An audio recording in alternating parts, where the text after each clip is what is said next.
Hey guys, yeah, I'm back. I took a few days off from making my daily videos because I had some eye issues, but no worry now. Now, without my glasses and far distance, I am better than 20/20 vision. And I got my glaucoma stitch in. It took a while to heal, but I am back and it's great to be back. And we do the top 5 stories of the day. Yesterday, I got back into live streaming. So thank you all for watching that.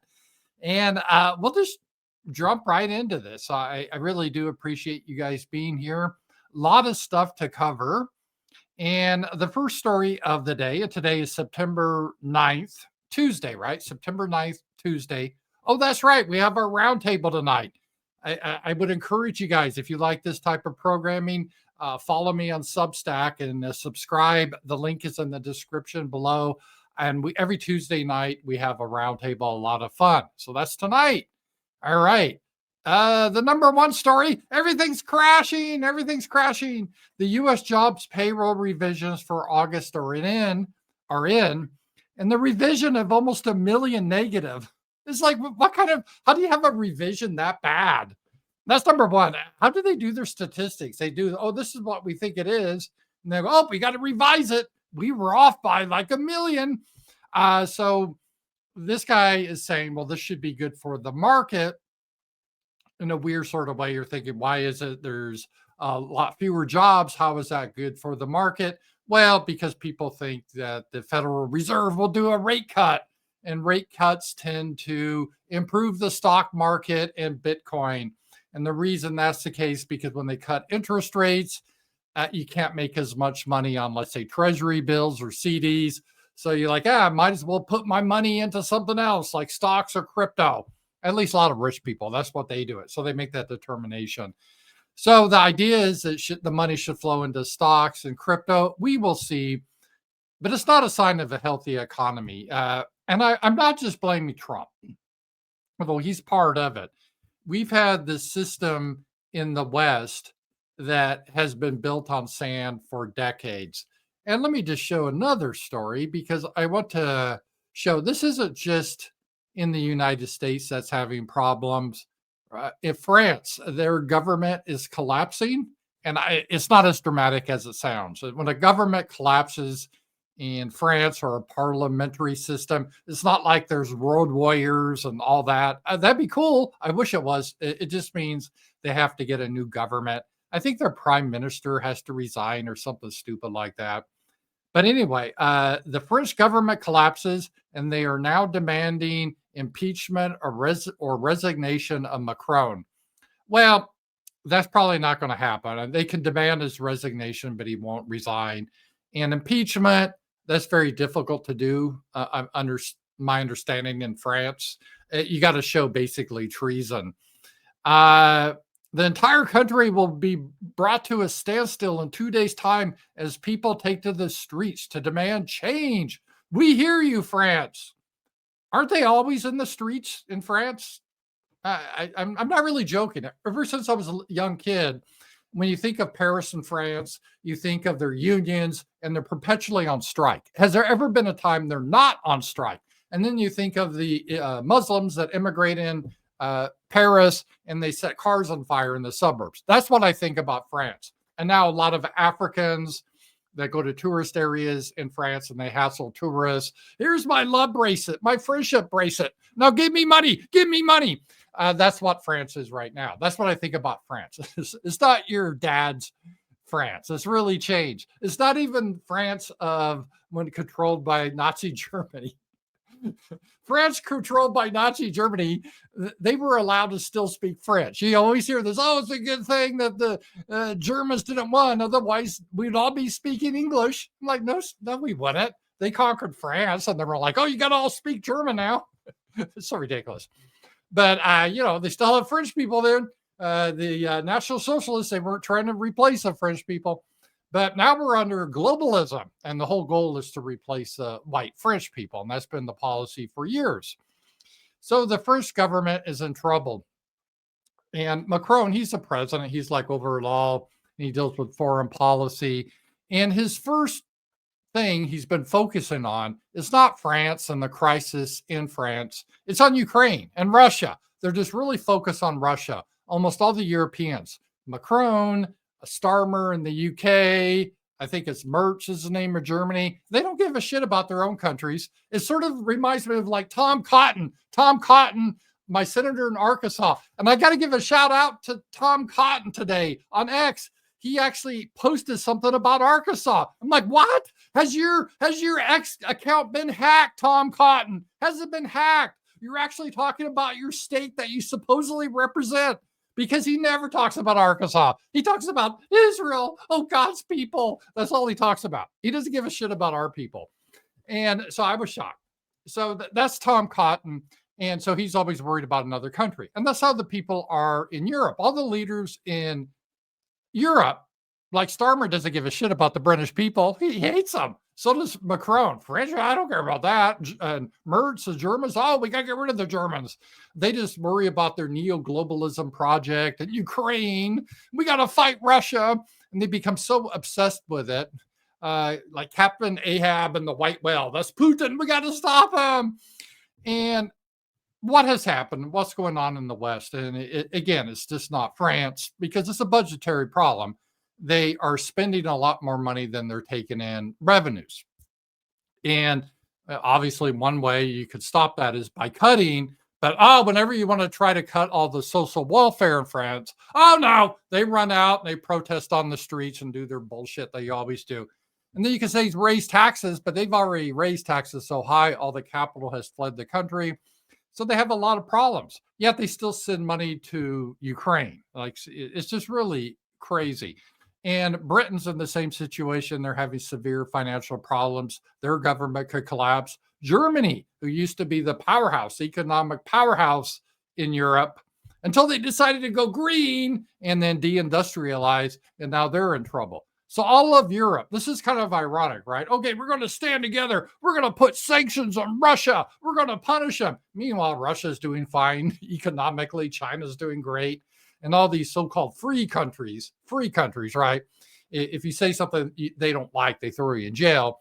But their economies are collapsing. And Canada is in a huge problem too. And so what's been the whole makeup of these economies over the last 30, 40 years is like, what we got to do to make us strong. And I was like, if I was asked that question, I'll say, I don't know. I'd look at the past in the United States. You want to have a good people. You want to have a lot of unity, shared values. You got to have a lot of opportunities for people. We have a lot of manufacturing here. So you have jobs. People get out of high school. If they don't go to college, they can still have a family. Then you have good colleges. That's what I would think of, right? That's my idea. And they're like, no. That's not the way for prosperity. That's not the way to prosperity.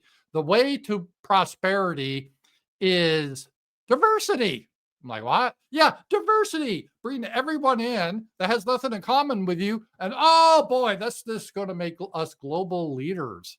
I'm like, well, what are you talking about? Anywhere they've had diversity in history, there's always conflict. And they're like, oh no, that's racist. That's hateful. Diversity is our strength. It's our strength. And, I'm like, hey, we were pretty powerful without diversity. And they said, well, we need diversity because of globalism. It's a global world now. We need to learn how to get along with the whole globe. So if we bring in a bunch of savages, they will teach us. I'm like, well, that's weird.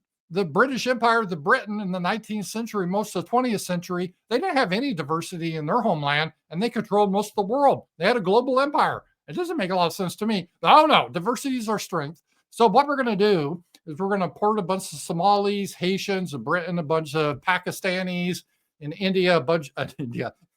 Freudian slip. In Canada, we're going to import a bunch of Indians or Chinese, and that will make us strong. So we're going to have open borders and generous welfare.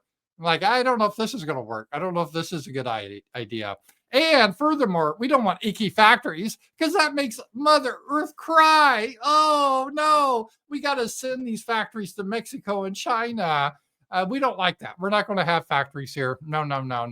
And programming jobs, we can outsource those. That's what we need to do. I guess everyone, they could do like OnlyFans and stuff. That's what we're going to be. That's our key driver. is OnlyFans. And so this is how the West has become, and it's broken. People predicted this. I predicted it, but people like Ross Perot, Pat Buchanan, Joe Sobran, they're like, oh, you're just ignorant. You don't understand how things work. So they really believe this whole globalism bullshit.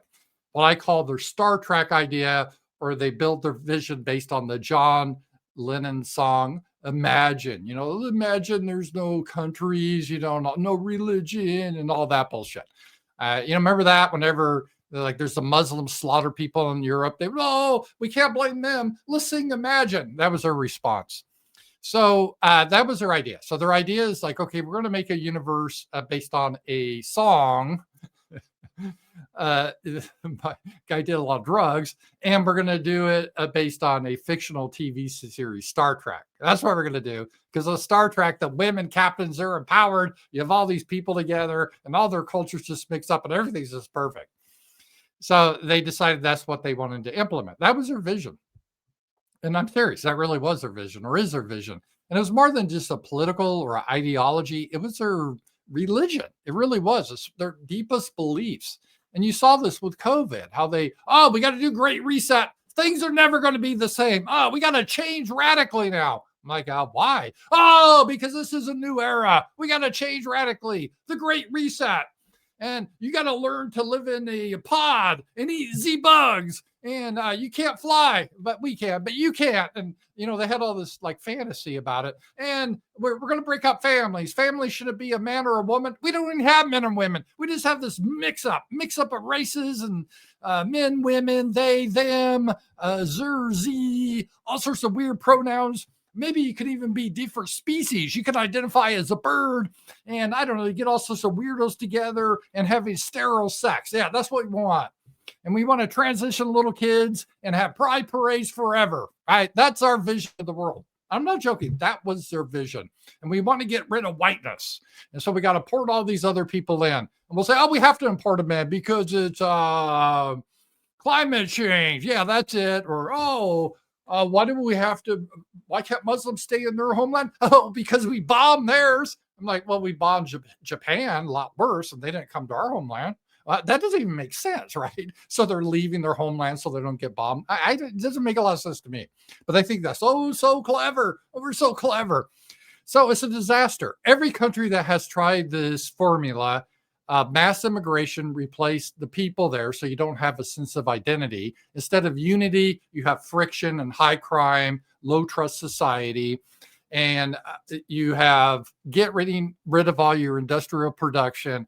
All of that has been an epic failure. And the countries that have kept their identity, like Russia and China, they're booming. And so it's this big, they're just getting so upset. That's why basically they hate Putin and Russia, is what it represents. And I'm not saying Russia's perfect or China's perfect. They're not. But what it represents to them is they saw Russia and China as the last holdout to their global homo system, right? They were going to have this. They were on track. They had Soros doing his gay color revolutions everywhere. We did Ukraine in 2014. We did a revolution there. Victoria Nuland was there doing a revolution of Soros money. And then we put our puppet in, and that sparked a civil war. And we're like, Ukraine is on our side now. Yay, they're going to be gay friendly. And next is Russia. And then Russia's like, no, I'm drawing the line here. We're going to have a fight over this. And that's really what started the war. And it's a little more complex than that. But they see Russia as like, well, this is no big deal. This is no big deal. We want this war with Russia when it started in 2022. We want it because Russia, they don't have diversity like we do. And they're just a weak country. They're just like a gas station with nukes. And they're going to fall apart. And our strategy is we're going to put sanctions on Russia, and they're not going to be able to get McDonald's anymore. And we're going to deplatform them. We're going to have our trust and safety councils on social media, not allow them to be on it. That's going to destroy them. They really thought that. And instead, then Russia just built up their own infrastructure, and they're doing well. And they're trading with China and India and other countries. And meanwhile, the West is crumbling because of diversity, open borders, deindustrialization, It's just like no shared values. It's just crazy. So what we're seeing here across the West is the slow motion crumbling of the West. Although I don't know if it's that slow motion, it's kind of picked up pretty fast. So that was the number one story of the day. The economy is not doing as well as previously thought. And some of the issues here we see, this is just amazing of how the collapse is. This is opposite of what everyone would think. Because you would think, okay, if you ask a lot of young people, let's say when I was young, right, in 1980 or 1985, but let's say then, you asked a bunch of young people my age back then I was young, what do you guys want to do? What's the most important in your life? Like kind of partying and making a lot of money, or settling down, getting married, and having kids. And I guarantee you, most of the guys would be, oh, not settling down, man. It's time to party. And the girls would want to marry and have kids. Well, because of the whole social conditioning, this is crazy. They did an NBC New Decision Desk poll, Generation Z. What's important to your personal success? And having children for men is number one importance for Gen Z, at least that voted for Trump. And so these are white guys. So having children is the most important thing for them. And having emotional stability is the least important thing. I don't even know what that means. I think this is neurotic women. They go to therapy and take their drugs. Women, though, who voted for Harris, their most important thing is a fulfilling email job, where they sit around and doing basically nothing, sending emails. And the least important thing, their least important value of success is having children. They don't want children. And so this is, when you have a society where women don't want children, it's not going to last very long. That's just the fact of it. All right. So I found that as a number 2 story. Number 3 story is ongoing about crime and how we allow savages to run free in our country. Elon Musk has been doing good talking about this. This was May of this year. Her name was Logan, and she was murdered, executed by this guy. And this guy, this black criminal, had been arrested for 40 violent crimes previously, and he was still running around preying on people. And this is outrageous. And I think because of that murder in North Carolina, Charlotte, I believe, that Ukrainian girl, is a horrible thing to see by the stupid savage. Why is that guy still alive now? Why is he still alive? I don't want to live in a system where someone like that is still living. He needs to be worm meat by now. I have no idea why he's still alive. But for whatever reason, he's still alive. Hopefully not much longer. But he's got federal charges on him. So hopefully they'll go for the death penalty, but that will take forever. But people don't want this. And what happened under Biden and a lot of these people? Oh, because of George Floyd, we can't have black bodies in prison. We just have to let them run free. I know, instead of prison, we'll just have mental health experts. Oh, he's mentally ill. I'm like, no, that's how he is. He's just evil, right? And you know what's the best therapy for that? Execution. Execution is the best cure for mental illness. These bastards won't harm anyone else. It's very effective. It can be done cheaply. You don't need to spend a lot of money, right? Just go to the hardware store, pick up some items. You can take care of this bastard quickly. And he will not be hurting anyone again. He'll be totally cured. And that's what we need to do. But instead, these people allow these savages to run among us. It's just crazy. We wouldn't allow chimpanzees to run among us, right? Because they're dangerous animals. Why do we allow dangerous people that have shown they're dangerous? It's not like they just slipped up once or twice. It's not like, oh, I'm a teenager and I got in a bad crowd and I shoplift. I stole some gum or I stole some Cokes. No, we're talking violent, vicious criminals that are stupid, dead-eyed. I don't even know if you consider them really human in many ways. They're just live on like an animal existence to hurt people. We can't live with these people, and we shouldn't have to. And we need to get rid of them. And part of the problem is the media is doing everything they can to hide it. Now, with X, they can't hide it as much in social media. But if you look at this horrible thing, here's this girl, she's just reading her phone. This guy stabbed her in the neck multiple times until she bled to death on the bus here. She's just minding her own business. Irina, right? Reuters, they wrote 0 articles about her. they wrote over 600 articles about George Floyd, right? George Floyd, the whole criminal his whole life, but all because a white police officer might have killed him. Oh, let's go cry at his coffin and let's let all the black criminals out. And oh, we just got to have ads and commercials that are all black now, the whole thing. And all white people are responsible. Remember all that propaganda that led to this guy being let out and murdering people. And then again, I don't know why this guy's still alive.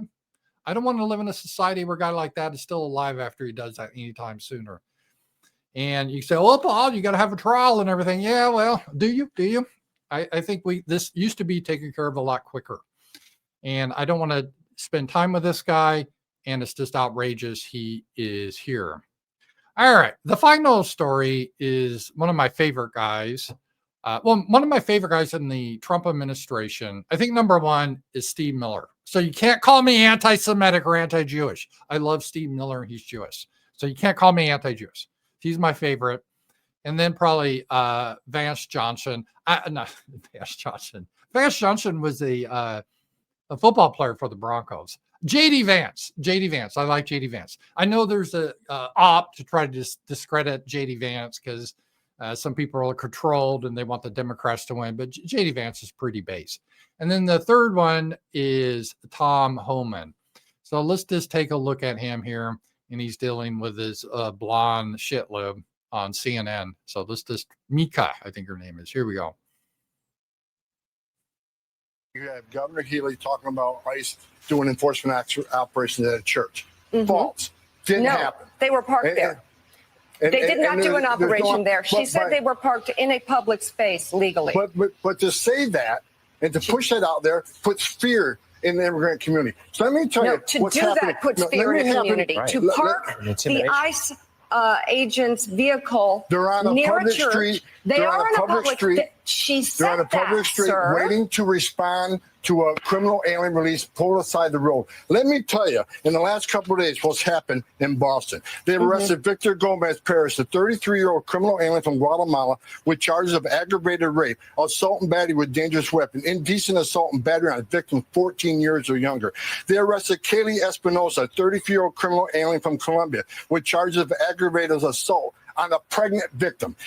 See, this is what they're doing is they're trying to say they're just deporting all illegal aliens.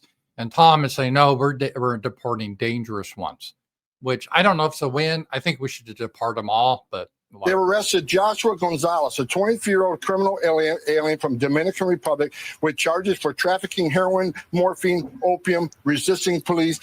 And she goes, oh, fear in the community. What? The illegal community? The criminal community? Criminals should have fear. We need to make fear great again. We need to encourage fear. We need to encourage savages to fear. They need to fear.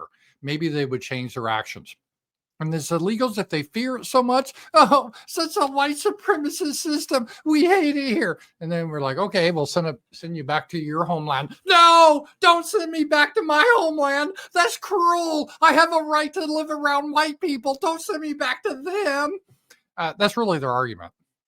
Conduct and drug distribution. They also arrested Samuel Armando Barrera, a 20-year-old criminal illegal alien from Guatemala, pending charges for assault and battery on a child. So Mayor Wu and Governor Healy. Why is it Mayor Wu deported? That's another question. They ought to be calling ICE and thanking them for making their streets safer, for protecting their communities and taking these people off the street.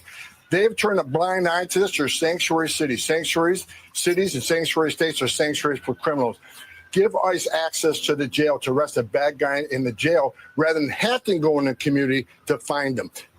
Yeah, so he laid down the line, and I think most people are like this. I think people are tired of criminals, especially dangerous criminals, running around our streets. I don't want it. Who wants that? Who votes for that? No one wants that. So good for Tom. Maybe she doesn't give a shit because she's a millionaire and rich and has a gated community and security. But screw her and her little smug little bitch face. That's not how most people can live. Maybe she should ride the bus in North Carolina, see how she likes it when some crazy savage stabs her in the neck, right? Would she have her little bitch face on at that point? No, but of course she would never be on a bus. So I'm tired of those people. They're like, oh, we have our little gated communities and our fabulous Guatemalan homosexual at our parties is so wonderful. Oh, so sad if you got deported, but they don't have to live in it, right? They live in a fantasy land. I'm so tired of those people. All right. So those were the top 5 stories of the day. We'll go over I'll go over the list. Number 1, the Western economies are crashing. It seems like diversity isn't a strength. Number 2, Gen Z men want marriage and children. Gen Z women want to party. Number 3, judges are allowing savage criminals to run free, even though they have multiple dozens of violent arrests. Number 4, the media is actually trying to hide these savage attacks for racial reasons. And number 5, Tom Homan educates Mika, who had her little smug look on her face and wanting to protect these violent criminals. So guys, thank you. It's been a fun show. And be sure to like and subscribe, and I'll talk to you guys later. Bye-bye.